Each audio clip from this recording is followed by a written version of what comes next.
Go say the thing. Hey, let us begin the program. Whoa. For Thursday, December 9th, 2021, welcome. Wow, you just completely threw me off. I don't even know what the words are. For Thursday, Yes. December 9th, 2021, welcome to This Is Only a Test, the official podcast of Tested.com.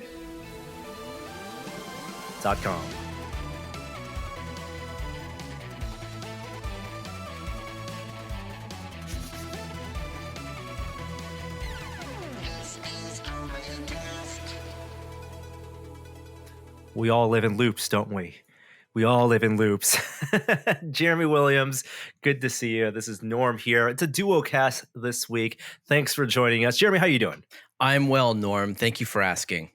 You know, that voice you did at the beginning really threw me off. I didn't know. I assume you were alluding to The Matrix. Was that an Agent Smith-esque voice? Nope. That was spontaneity. Wow. You know what it reminded me of, though? It reminded me of the walrus from Elf. See you, buddy. Hope you find your dad. You mean in the stop motion? Yeah. Parts of Elf in the beginning when he's going through, it's the Rankin Bass tribute. Elf classic, of course, now a modern classic, much like Mariah Carey's All I Want for Christmas Is You. It's a modern classic piece of Christmas, as we are now in full Christmas swing here, not just here, but hopefully, in your homes or around the world, in the holiday spirit as well. Did you know in Elf, the costumes they wore, everyone knows about, the famous scenes they shot in Santa's workshop, in Everybody the North knows. Pole. Everyone knows that they use forced perspective, and they created custom sets so that it wasn't a CG composite of Will Ferrell as a large human compared to his adopted elves. It was actually custom sets built where he was sitting in closer to the foreground and the other elves were sitting in the background further away from him, but they shot it at specific angles in specific apertures and lighting so that it looks like he was actually in line with them or behind them. It was a little bit of pre-Lord of the Rings trickery in terms of scale. You know that, right? Everybody knows that. Everyone knows that. Everyone knows that. But did you know, Jeremy Williams, that the costumes they had, the costumes they wore, which are now iconic, right? His green outfit, the elves in the workshop were in blue. They were very felt-like, right? The material, wool felt. That those were, they almost had to scrap the film because those costumes were basically a not a ripoff, but they were directly taken or inspired by the look of the elves in the classic stop motion Rankin Bass animations, and they did not have the rights. They did not get the permission to use that style, and even in that stop motion until very close to the end of production. So they had to say, they in pre-production, Jon Favreau, director, and his team were like, we want to pay tribute to the classic stop-motion animations, the true mid-century classic of Rankin Bass. And so they tailored those costumes, designed the costumes to pay homage to that, and they could have had to scrap the film if they did not get the sign-off. I did not to know the that. animation studio. I knew you didn't know that. I knew you knew about the forced perspective. That seems, I don't know. That seems questionable. Like, I don't know if you can actually take someone to court because they had an elf costume like your old elf costume. That seems like a stretch. Did you know that the voice of that walrus, and I think it was a walrus, but I could be mistaken. The one that says, "Hope you find your dad." Do you know who does that voice? That's Jon Favreau. Is that Jon Favreau? Yes. Okay. All right. And now we are both learned. It's kind of like, it's sort of the Ghostbusters, about how the name wasn't almost Ghostbusters and why the cartoon was called The Real Ghostbusters. Everyone knows that, right? No, I don't know this one. Okay. You're aware of the cartoon, The Real Ghostbusters. I am. Right. That's the one I grew up with because I was only born the year Ghostbusters, the live action, the classic, came out. And I never knew growing up why the cartoon was called The Real Ghostbusters and not just Ghostbusters, like the cartoon or something. I thought it's because they wanted us to watch it. Well, and authenticity was an important thing, right? Yeah, Like, right. don't get your bootleg Ghostbusters. Right. Uh, you need and that's because the name Ghostbusters had already been taken by an anime in animation. There was an animated show called Ghostbusters that owned the rights to the name Ghostbusters.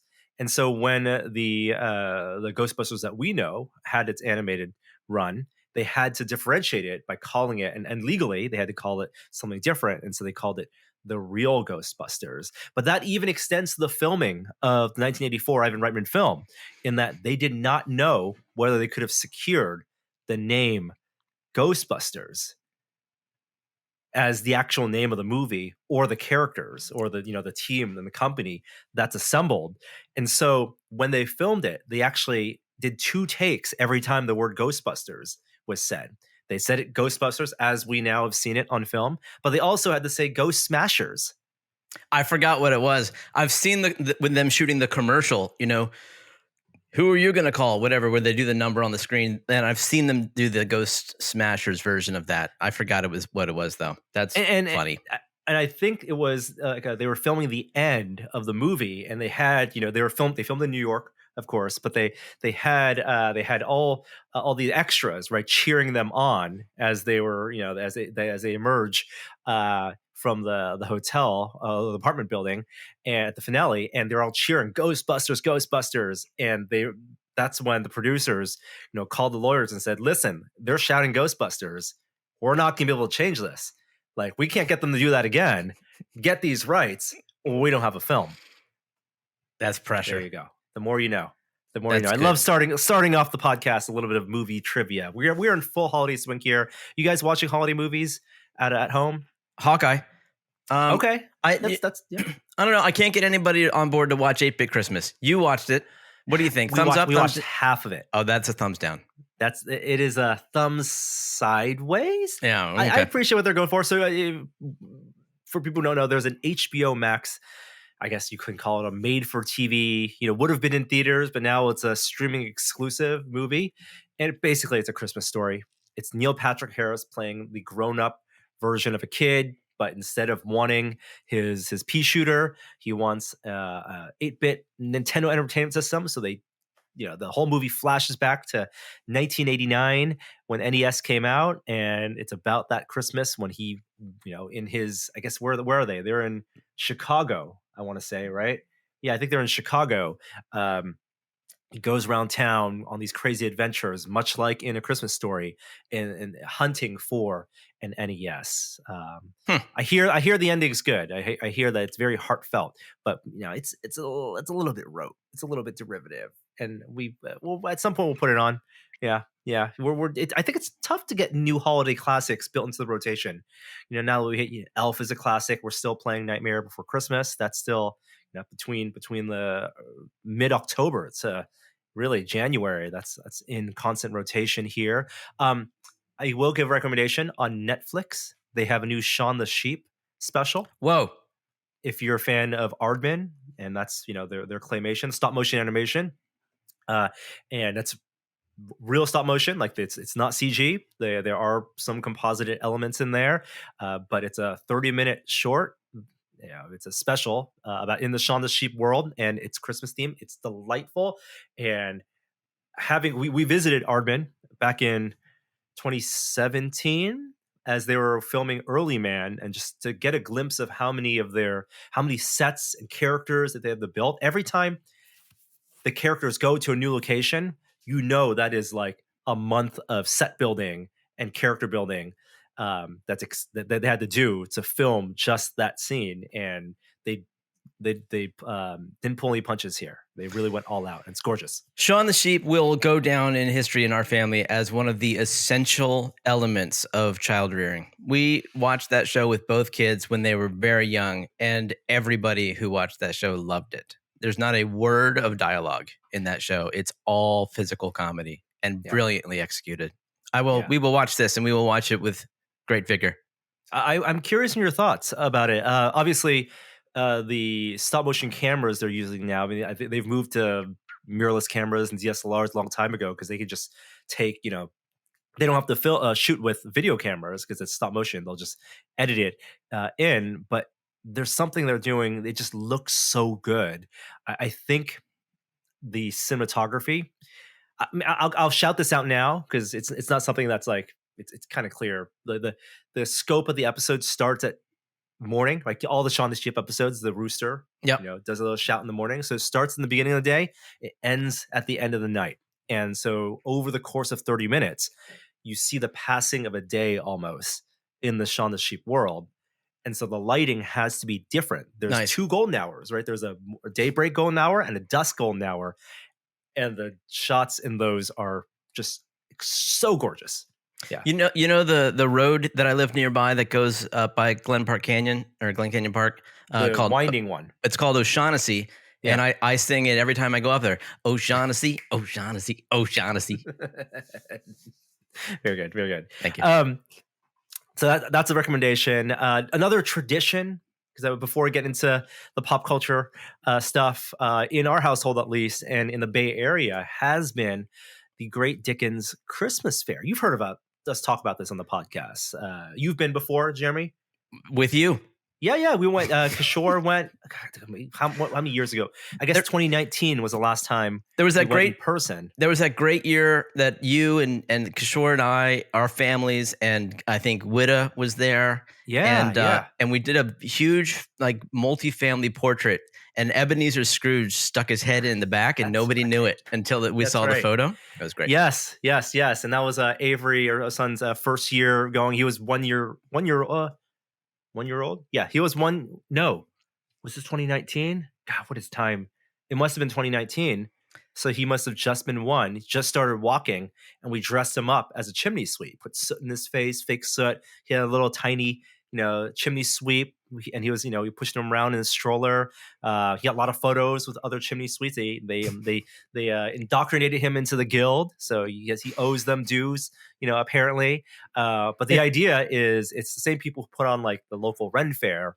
The Renaissance Fair, they take over the Cow Palace, which is a big arena event facility in the Bay Area, and remake it into Dickensian London. So you have these fake streets and storefronts, and everything is either a real shop or a performance hall. And there are, dozens, if not hundreds, of performers who walk through, and people go in character. They dress up, so it's very much like the Christmas equivalent of a Ren Fair, and you could spend a whole day there drinking, eating, and enjoying merriment. But of course, the past few years they have not had the opportunity to hold it. So last year they did a virtual like streaming, vignettes. This year they tried something different. They're doing this. It's going on right now, still at the Cow Palace, but the drive-through Dickens Fair. And Hey, actually, you know what? When we heard about this, we were excited because yes. we weren't able to go last year for obvious reasons, and they're not doing it in person this year. So at least we can get a taste of it, because it's a kind of become a tradition to go to the Dickens Fair, and if we can go there in our car and do a drive-through experience, brilliant. This could be done. This could be done well. Absolutely. And there's a map of London, and as opposed to having, 5 lanes of streets, they just have one big drive-through lane, a wide lane, and it's still dressed up. People are still doing performances. You tune in your radio, very much like going to a drive-in movie experience, to the right station where you can hear, you hear your Christmas story being told, and Charles Dickens reading, what was it? Like there's every year they do like a reading of A Christmas Carol? A Christmas Carol, thank you. A reading of A Christmas Carol in Charles Dickens' like family home. Yeah. Right, around a fake fireplace, and Charles Dickens himself comes out and reads A Christmas Carol, and you get that experience through drive-through, at least theoretically. And so Kishore and I and you were very excited about this. We bought our tickets actually very affordable, $25. You could pack the car full of the kids. We got our snacks, got our water. They said you would even be able to order food while you drive through. Yes. That there would be a place for dogs to use the bathroom. So bring your dog. Right. Bring your dog. It seemed very friendly. You could buy a commemorative mug. Support local performers and the local restaurants, right? And Kishore and I, we're going to do a caravan, and so we had our tickets scheduled for this past Sunday. First thing in the morning. packed the car up, got there. Kishore and I were maybe like 5 cars apart in the line, texting each other. We did not make it. I'm just going to not pay the lead here. It turns out that because there's a food ordering process, because it turns out they make most of their money, they must make most of their money with concessions, with food, and with gifts. There's a bottleneck, which isn't that people are driving slowly through the experience, but taking the orders for people. And they only had 1 or 2 iPads or whatever it was. But basically, if you can imagine like a parking lot for a large arena, if you've been to a sporting show, like a sporting event, a big, large, empty parking lot, cars wound up. We were in that line for 2.5 hours. We brought enough snacks and enough entertainment for the kids for 1 hour. We're happy to do 1 hour. And if you follow our Slack conversation, you were privy to this, Jeremy, because we were giving you the reporting because you have tickets for upcoming weekend. Next weekend. Yeah, we were like, okay, we could do this for an hour. And I think Kishore's like, prepare. He got there ahead of time. He saw the line. He's like, hopefully the kids do all right. And I was optimistic. Got the Christmas cheer. They actually have the performers walking up and down the line. You could take pictures with them. We got some pictures of some chimney sweeps through the windows. But after hour 1, when we had moved but 50 feet in the line, things were not looking good. Our Christmas spirit was quickly depleting. If Santa and Elf was flying high, his sleigh would have crashed because the Christmas spirit would have plummeted. That's a tough call to zero. Because at that point you have so much invested. We have, and we're so close. We actually made it around the corner where there's you're winding in the parking lot. We made it to the next stage for more line. We saw the entry. We saw the people with the iPads taking the orders. And in the next hour, we moved 25 feet. And we couldn't do it. The kids started crying. The baby, the toddler, took a nap, woke up, started crying. we just had to go. It was so frustrating and defeating. So if you didn't make it in, right? We didn't, no. And so if you had made it in, would there have been a way for you to get out? I don't even know how long the experience would have. I can't imagine it would have taken more than 10 minutes to drive through, even slowly, the vignettes. Oh, really? I don't think there's a lot to it. I think the holdup really was placing the order for food. It's not like you can pack, 100 cars in there. It's just like a drive-through experience. It's like going to Disneyland or going to, and you're doing Jurassic Park the ride at Universal Studios. It's a 90-minute wait. And then the ride itself is going to be 10, 15 minutes. That's so strange. That's it. Like what they should have done is let people who didn't want to buy food just drive through. Not have the holdup be the ordering. Right.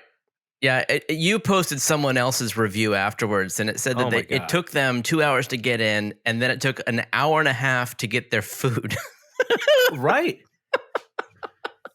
And then, it's a long paragraph where they're kind of like, we understand they're performers and they're doing their best, but they conclude with, we utterly regret going. It was truly disastrous. That's not what you expect to hear about a Dickens fair. Oh, I feel it's just logistically the drive-through idea I don't think works. I'm looking forward to going back in the future when it's actually the full event, but I cannot unfortunately recommend it. Kishore, again, the 5 cars ahead of me, he got in shortly after I left, but he was able to get through the whole line. He didn't have an 8-month-old, so I was hoping to come into the podcast this week with more Christmas cheer, with a good story about the feel-good story of the drive-through Dickens Fair. It was not meant to be. So it becomes a word of caution, much like in A Christmas Carol. I had to be the ghost of Christmas Past. I gathered my family around after reading your recounting of the experience, and I let them know we would not be attending this year's drive-through Dickens Fair. To which the children, erupted with glee because they never wanted to go to the drive-through Dickens Fair. To be honest with you, and that's sad. My wife was like, okay, that's whatever. Yeah, I'm not waiting for 2 hours to get in. Yeah. Well, the Christmas cheer is still strong on the TV, at least. And we're going to move into a little bit of Hawkeye talk. Now, as we're recording this, this is Wednesday morning. So, yes, I know episode 4 of Hawkeye has dropped. I have not seen it yet. Jeremy, you have not seen it yet. So, we're not going to talk. We can talk about it. We wouldn't even, because apparently there are a lot of big things happen. But I do want to talk about at least the first 2 episodes and even some of episode 3, because there are great implications potentially in the Marvel Cinematic Universe. Oh, Now, really? I always want the Jeremy, you're the casual Marvel fan impressions. You watch WandaVision. We've talked through that. We've watched, a Loki. You've seen these first 3 episodes of Hawkeye. Where is this so far in your mind? I don't think I've really come much further than the first episode. It's great. I'm enjoying it. It's like, it's not pins and needles. I'm not like, I can't wait for the next episode. It's just like when it shows up, I'll watch it. It's a nice, friendly vibe to the show. I have no idea who this woman is who runs this, what is the tracksuit mafia? Tracksuit mafia. Yeah, right. I don't. You probably know who she is. You know her from the comics. I have no idea. Intriguing character. I like the idea that she can't hear. I like that because that adds a real I don't know, some interesting dramatic elements to it, especially when Hawkeye gets his own hearing aid knocked out and sort of becomes one. And I thought that was cool, but I don't know where it's going. I like the fact that he's got to solve it all by Christmas, which is what you said last week. He's got to go home. He's got to make it home for Christmas. They've really kind of made it a Christmas show. Real heartstrings, yeah. And I love that. I love it. We last week gave them props for how much they shot on location, and we were reached out to by some listeners and friends of Tested who have connections with the show, and said, some of the scenes that we thought were shot in New York actually were still shot in Atlanta. Like, yes, some of the scenes they did do like in the subway station in New York, there was a few shots, but they still, for a show, I think we gave like Falcon and Winter Soldier a bunch of grief for how poorly I thought they emulated New York and Washington, D.C. with the Atlanta scene, like that generic courtroom or Senate room they had in Falcon and Winter Soldier. That just looked like some rented, VA space or something.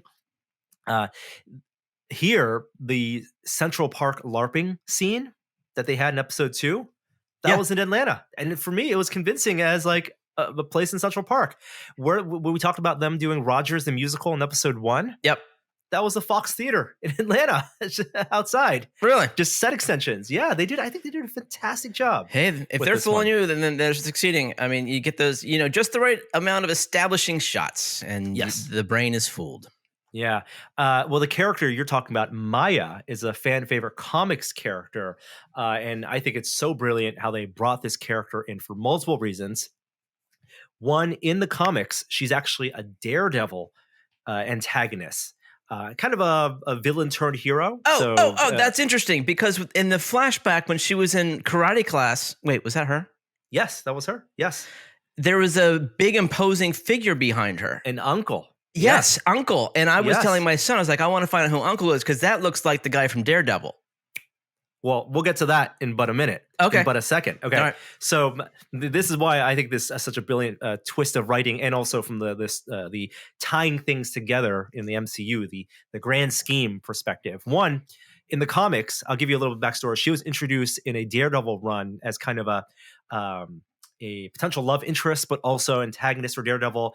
Daredevil, of course, is blind, but has sonar powers. So, he can't see, but he can hear very well, right? She, of course, has the reverse, or not the reverse, but a complementary, contradictory set of abilities in that she is deaf, but her sight allows her, and she's trained herself to be able to mimic fighting. So kind of like Taskmaster in the Black Widow movie, in case you don't know if you saw the Black Widow movie. Oh yeah. And they alluded to that when she's as a kid, she's hyper aware, she can mimic very well. So she's attuned to how people put their weight or their fighting styles, and that makes her a great fighter. But you can imagine the comics, if you have a superhero who's blind but can't hear, or who's blind who can't see but can hear, and an antagonist who can see but can't hear, they would have different fighting styles, or their fights would be interesting. Like, Mhm. in a dark room, he does well, she doesn't do well. But in a room that's set ablaze on fire, he's crippled because the flames are it's too much Overload. noise, sensory overload, and she can see very well. So there's a great comparison there. But in the comics, she becomes a good guy. She becomes a member of the Avengers, and she's actually brought in under the Ronin persona. Ronin, the costume that Hawkeye wears in Endgame, that actually is taken from the comics and becomes a persona that is passed on from character to character. Anyone can wear the Ronin suit, and she is one of the characters that ends up wearing the Ronin suit. And so that's where they may be kind of paving the road for her in the future to be a Ronin, taking on the mantle of Ronin, which would be interesting in the way that they've written her character. Hates Ronin because she thinks Ronin killed her father. So to take up that mantle, if they go that path, I'm not saying they will, but that would be an interesting way to tie it. That gives that connection to the character. But to what your point, and good recognition on the uncle character with the strong hand, and also the cufflinks and that chuckle, sounds very much like Vincent D'Onofrio, doesn't it? What was his character's? It's like Finch or something? Kingpin. That Wilson was it. Finch. Yeah. He's a classic Spider-Man and New York villain. He's the gangster of New York who runs the town. Fan favorite, great performance by Vincent D'Onofrio in the Daredevil TV show. You probably don't care as a fan, like the fact that the Marvel Netflix shows aren't technically part of the MCU, but they are, but they're not. Like, you don't know. For you, that's like they all can coexist, right? Yep. It has been a great source of tension in the hardcore MCU community. Because, for example, Agents of S.H.I.E.L.D., ABC TV show, right? Spin-off of using the Coulson character from the Avengers and from Thor, right? Clark Gregg, and Ming-Na Wen, right? That technically is not part of the MCU, even though they've had cameos of characters from the MCU. Originated as an MCU spin-off show, but it wasn't run by Kevin Feige and Marvel Studios. So not technically canon, or it's up in the air. Same with the Netflix shows. Those 4 Netflix shows we had. You had Daredevil, Luke Cage, Jessica Jones, and Iron Fist, and plus the Defenders miniseries. Those are run, and under the Marvel banner, those are run under a license that Marvel granted to Netflix to make those shows. All right, what's the point? The point is, the hardcore fans did not expect. It could have been that they would have recasted. They did not expect the worlds to merge. We don't know. They may have recasted, right? The general consensus is because the fans love the performance of Vincent D'Onofrio so much. Oh, he's great. Best thing about Daredevil. IMO. And love Charlie Cox, who played Daredevil. He the embodiment of the Matt Murdock character. We think those two will at least make their way into the MCU proper and be brought into the fold. And that Kevin Feige has signed off on their appearance, and that will be a big tie-in. The other thing is that Kevin Feige did actually say in a Cinema Blend interview, Charlie Cox is Daredevil. When and if the character of Daredevil appears in the MCU, and it will remain to be seen, it will be Charlie Cox. They will not recast because they like the performance so much. Well, they've got to reveal this by the end of Hawkeye, right? And how many episodes are there? 6. Okay, so I guess we're in the second half now. So we're in the end game now. We shall see. We shall see. Yeah, apparently this 4th episode, which we'll talk about before, in next week, I think, is 4th episodes are usually the big ones, the big twist at the end. I don't think they're going to be Daredevil in this episode. I think they're going to bring some other characters in. You did see Black Widow? Yeah. Did you see the stinger, the post-credit stinger, Probably stinger? There's connections to Hawkeye. They're going to bring a lot. They're going to bring some more Phase 4ing into this. Oh, good. Yes. Hey everyone, Norm here. Before we continue, I want to let you know that this week's episode of This Is Only a Test is made possible with support from itpro.tv. Start or grow your IT career with online IT training from itpro.tv. Did the recent ransomware attack on the gas pipeline catch your attention? It's another example of how cybersecurity professionals are in demand. There are more than 500,000 open cybersecurity roles, and you can become a CyberSec Pro with online training. It's never too late to start a career in IT or move up the ladder, and itpro.tv has you covered. From CompTIA and Cisco to EC Council and Microsoft, itpro.tv has nearly 6,000 hours of on-demand training and engaging hosts who present information in a talk show format.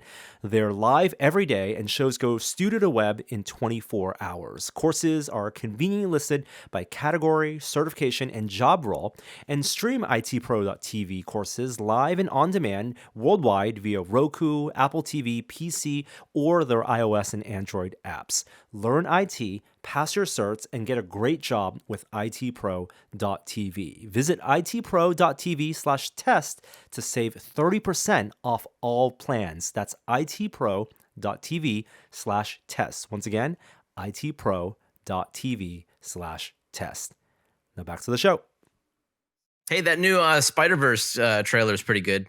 Yeah, so you saw Into the Spiderverse. Why do you keep like questioning whether or not I've seen this stuff? I lose track of which of the things that you have. Yes, I've seen Into the Spider-Verse like many times. I have the poster in my shop. You should have known that the villain in Into the Spider-Verse is Kingpin. Kingpin, yes, It's Kingpin, right? I know. And it's not technically MCU. This is Sony's Spider-Man universe. But there's a trailer for the sequel, and the reveal is that they're splitting into two. Oh yeah, I guess that is a big deal. It's a part one, much like Dune. It is going to be what a great name. It's called Across the Spider-Verse. So it's Miles Morales traversing the dimensions, as well as an allusion to the Beatles. I love it. I do too. I just think like one thing that this has going for it is that no matter what you think, as I said about the first one, I think you could watch it and not speak English, and watch the English version. It's just so visually stimulating and just gorgeous. It's just doing things with animation that no one's done before. And I love it. It's like watching Tron, for the first time. It's like just like moment after moment. And they seem like they're just doing it again. And I just can't wait to see this movie. But it's also a good story and powerful story. I think Sony has done great jobs, and you got to give credit to the writers here. Phil Lord, Chris Miller, who wrote the Into the Spider-Verse the script. What they did with Mitchell's versus the Machines, right? Again, excellent, groundbreaking animation, but an incredible story that feels modern in a way. We talked about this before, in the way that Pixar feels timeless and Sony feels of the moment, the Sony animated films, and really pushing the boundaries. There's a room for both, and they're pushing animation forward in different ways. But I feel like they're also in this one. The glimpse of what we saw of Across the Spider-Verse does feel like another take on animation. It won't be more of the same. And I love that. Yep. Well, we also, what feels like maybe some of the same, but maybe not, is the Matrix Resurrections. I have avoided everything. I'm pulling a Joey. I don't want to know anything going into this. It's maybe that's romantic of me. Maybe I want to recreate the experience of seeing the first one, but I'm trying to not follow this news. So please don't spoil anything. I won't. And and you and Adam are doing the same thing. We've not seen any of the trailers. I will say a new trailer was released this past week. Do not watch it. So if you see a Twitter ad for that auto plays, scroll past that. Yep. Those like the trailer before the trailer YouTube ads, skip it. I give you permission. Turn on your ad block. Don't turn on your ad block, but just close it, refresh the window to get past that ad. Yep. Because it gives away too much. You don't need to do that, people. People are going to watch this movie. Yeah. There's new promotions with the Matrix. They're doing a thing with Unreal Engine. Where they have a full rendered Keanu in like the white space, I need the guns space, which means they can apply all the resources to Keanu. Exactly. Plus very flat lighting. So, or controlled lighting, as you can do in those Unreal Engines. You don't need to do, I don't know if they're doing any ray tracing, but apparently it's a demo you'll be able to download for free to get a rendered Keanu glowing right at you off your Xbox Series X. So I don't know if they're going to spoil anything in that demo, but it's an interesting. We're getting a lot of CG Keanu's from Yeah. Cyberpunk to Matrix. One last thing I want to talk about in terms of film. I'm still very much in Dune. I'm actually recording my favorite things coffee table books later today, and one of the things I'll give you a sneak preview is the Making of Dune book, which I got recently. And if you're obsessed about Dune, this is an incredible book to go through, to pour through, from the set photos to deleted scenes to the making of behind the scenes process. One thing that's not touched on in the book I read recently, did you know that for Dune, they filmed it on prototype digital cameras, but because when they reviewed the footage, they thought it was too crisp, they wanted a little bit of a filmic element. They actually found a company in the UK that specializes in transferring digital prints to 35 millimeter film so that you have a chemical emulsion process to get real film grain. And then they use a traditional scanning process of the resulting reel of film to create their digital intermediate before going into post-production for Dune. I want to see the parallel universe wherein they did not do that. And Right. I want to see if there's any difference in box office revenue. Zero. This is purely like it's such an extravagance. It's such an indulgence. It's like you hear about obviously directors and cinematographers have tons on their plates, and the look of a film is it's not just the stock of film you use or the camera you use, but there's a whole post grading process and lighting process that you can vary the look of a film. But apparently they screen sample footage of this camera and they said too clean. Let's add some film grain. Not grainy enough, not realistically grainy. There's a softness that film adds. So because of the technology, they were able to scan it, resolve it in film, have a film stock, and then rescan that before they went to edit the film. Yeah, that tells me that there is room for a better film grain After Effects filter. Like an AI-powered film grain filter that costs thousands of dollars. Like somebody could make that, and apparently there are directors who would buy it. I don't think it's just the film grain, but I think there's a softness. Like there's whatever definitely that an is. AI-powered filter process that is just not up to that standards. Because there's some of the best. I think I what was a great Twitter thread. All of the Bond films have been shot on film. Did you know this? Except the only Bond film that is won for cinematography, which is Skyfall, which was shot digitally. There you go. Like this whole film versus digital question is it's fun to it's part of it's run its course, but they find new ways to bring it back into the conversation. And also, if you have Netflix, I want to recommend Voyeur. Maybe I don't even know how to pronounce it. It's VOIR. It's a new documentary series from Tony Zhao and Taylor Ramos. They're the pair that did Every Frame of Painting, the YouTube and Vimeo series. And they went to work for Criterion to create some short form documentaries there. But now they have a David Fincher produced 6-episode bite size. These are talking about 20-minute documentary visual essays. And so if you love the Every Frame of Painting series, which we've talked about on Still Untitled in the past, this is that in its newest form called I think it's pronounced Voyeur. It's VOIR. I would recommend starting with the second episode, which is the Tony Zhao narrated episode about Lady Vengeance, the Chan-wook Park film, and the idea of vengeance as portrayed in film. Really good stuff. Okay, I don't suppose you've watched Get Back, the Peter Jackson Beatles documentary. It's 8 hours. It's 6. Is it 8? My God, I thought it was 6. Or I thought it was 6 hours. Anyway, 6 or 8 is a long. It's a big investment, yes, but their first cut was 3 times that or something like that. I want to. I'm into it. I have not gotten through the first episode yet, but I'm planning to watch it this weekend. It keeps showing up on my Twitter feed though. Like everybody's talking about this movie, and I think if you're a Beatles fan, it's a must see. it's a thing that I can't put on when the kids are awake, right? They're gonna have zero interest, Yep. right? But I want to pay attention to it because the thing I've heard is that it's a documentary without the their documentary editing is interesting. I'd love to at some point interview a documentarian about the editing process because every documentary is a point of view. You're filming when you're filming the footage, when you're editing the footage, the story you tell, the way you take the many dozens or hundreds of hours of footage and boil it down into Yeah. 2 hours, or in this case 6 to 8 hours, is a you're making a choice, right? And in Peter Jackson's choice here was to not have narration and was to let the footage speak for itself, but still choose moments and choose extended sequences. And a lot of what people are saying is that coming out of this, it feels like they were in the room.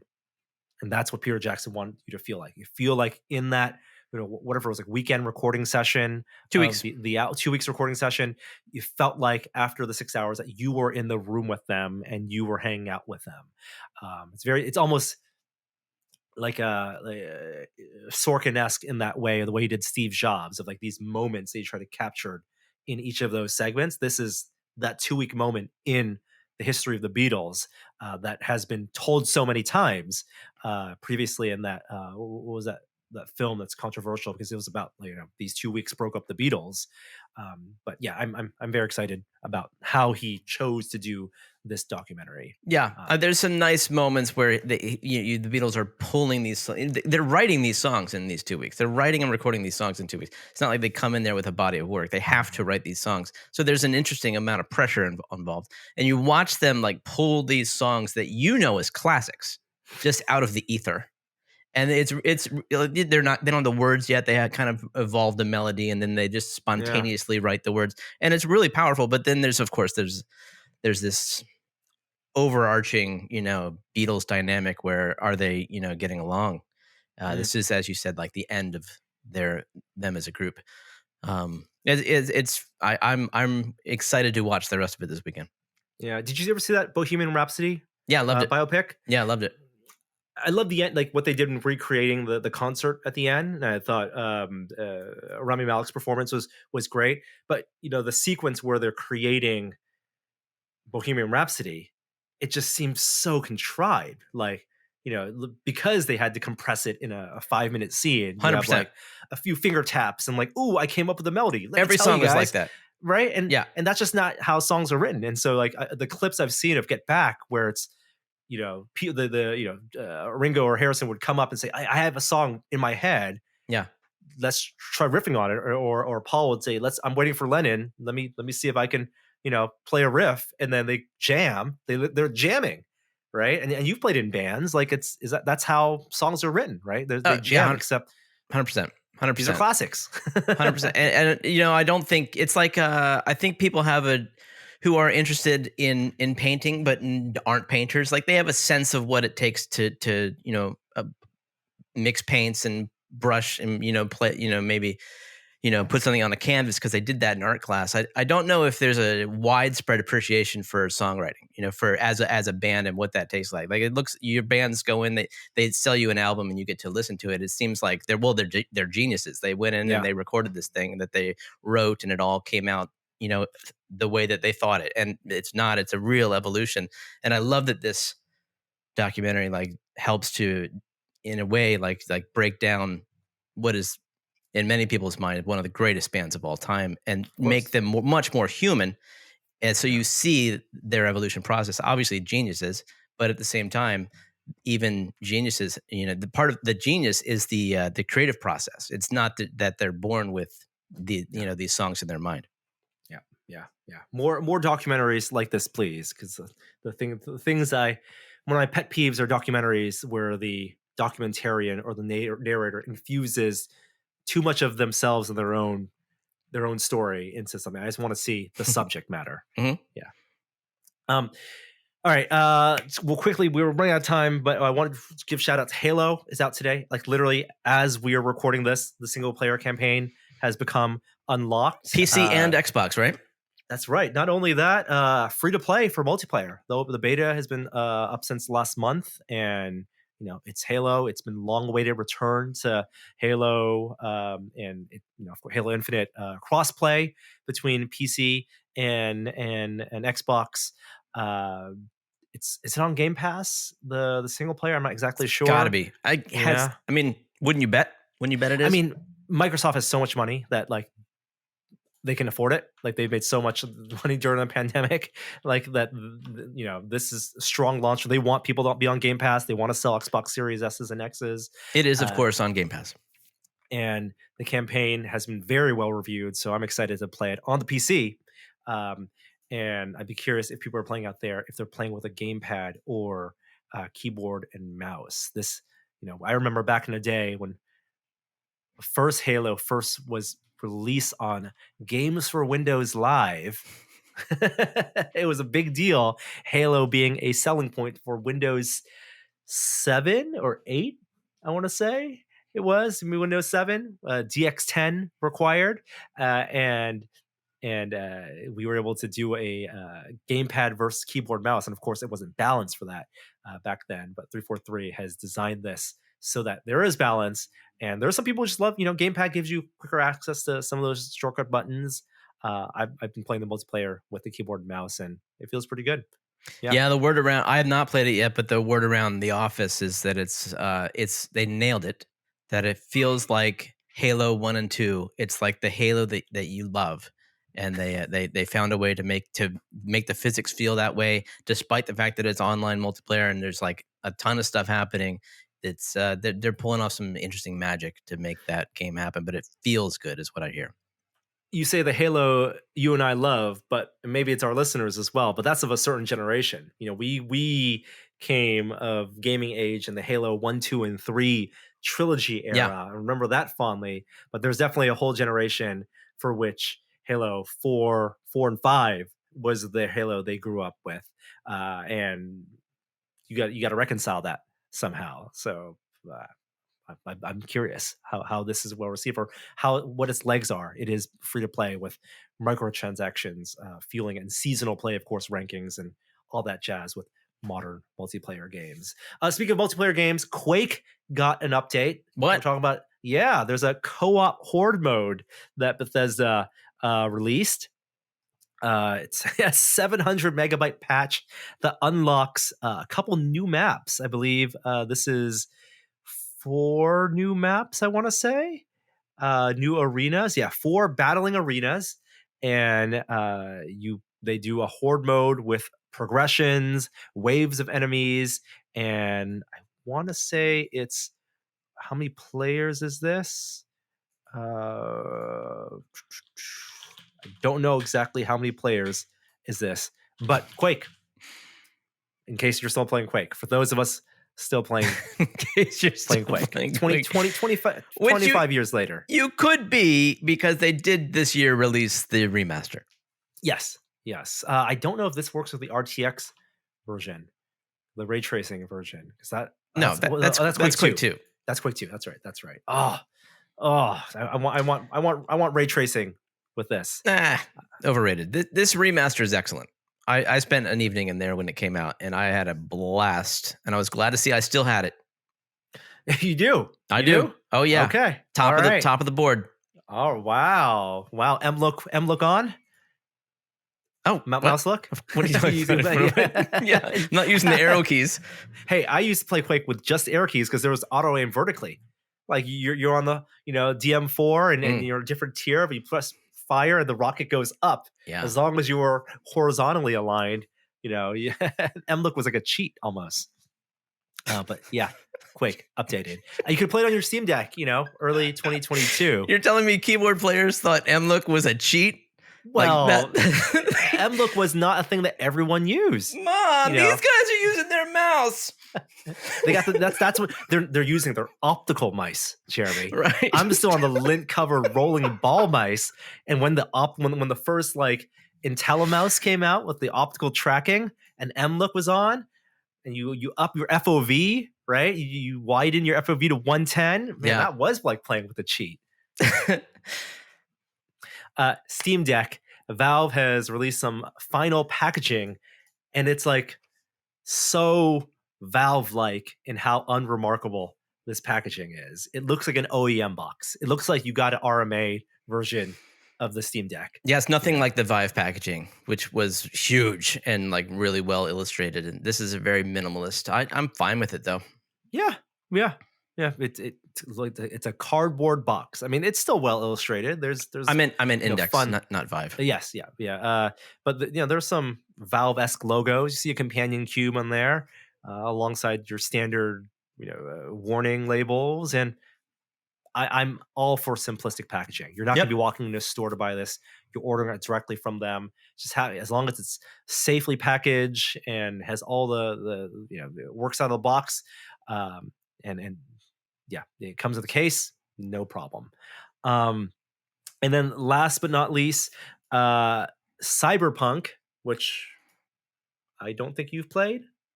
I don't have time for that. No. What if it comes out in VR? Then I'll try. I have it. I played the first hour of it, but I'm not playing that game. I would love to check it out. It's obviously it's when you see that game, you think, well, that should be made for VR. Yes. Unfortunately, this is not. You're saying there's going to be a mod release that will add VR support to it. It's not an official patch. No, and this is from Luke Ross, who did the GTA VR mod as well. And that's been very popular, very well received. You got back his Patreon to get the link to download it. He says he's going to have his version out in January. I think it doesn't just add full head tracking, but also interaction with controllers, which you got to do some. I don't know how it's going to work with the way the game models work and the way some of the interaction stuff. Certainly with you can float the hands and do they can do the math for aiming, but what does the left hand do and all that stuff.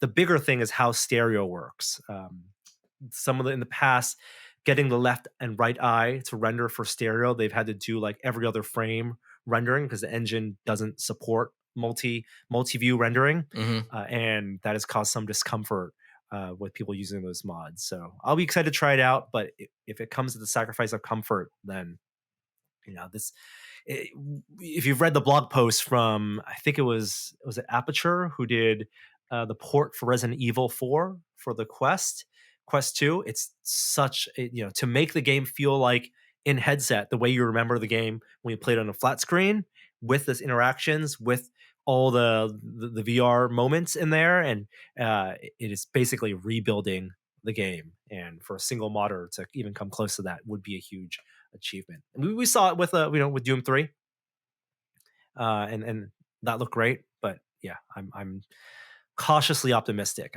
I hope this gets. If this is as good as Dr. Beef's Doom 3 for Quest, I'll be thrilled. I don't expect it will be though. Yeah, it's asking a lot. It is exactly.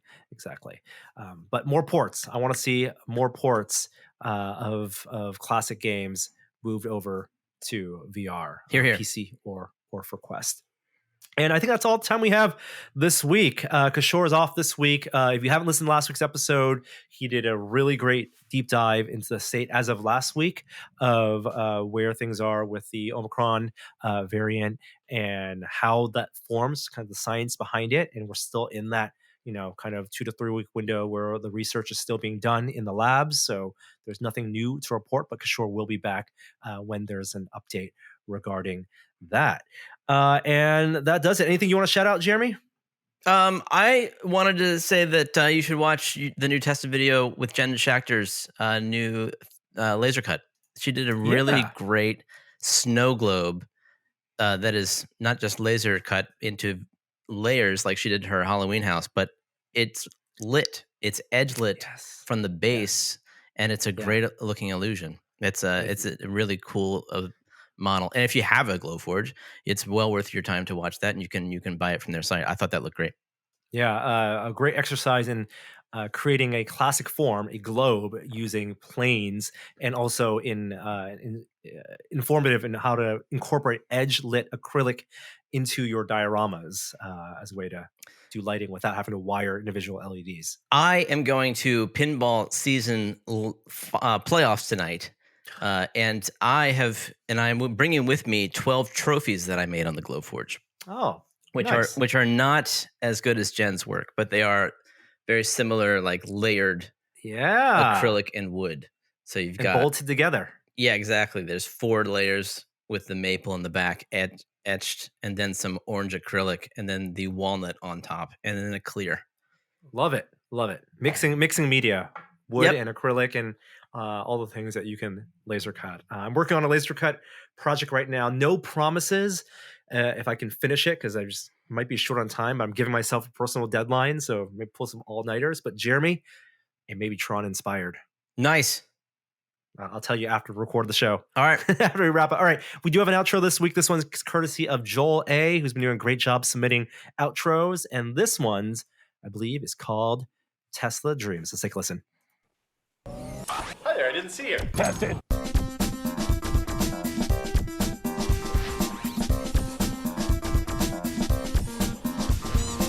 I'm still plugged in. Dude, what if though? What if Don't say multiplayer. you could do an Don't say multiplayer. 8-car multiplayer that like everyone's synced up at the supercharger? Only at the supercharger. Yeah. And then you got to send challenges to people. Like, ooh, this supercharger. I'm gonna skip this one. Only one car. I'm gonna go to the one 30 miles down the road. All your because audio there's would be synced 7 up. cars there. I love this idea. And then like whoever wins, you could get like the lights could flash and the horn could honk.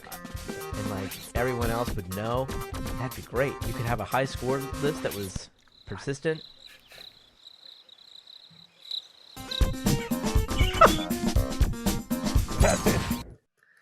I still think that's a fantastic idea, Jeremy.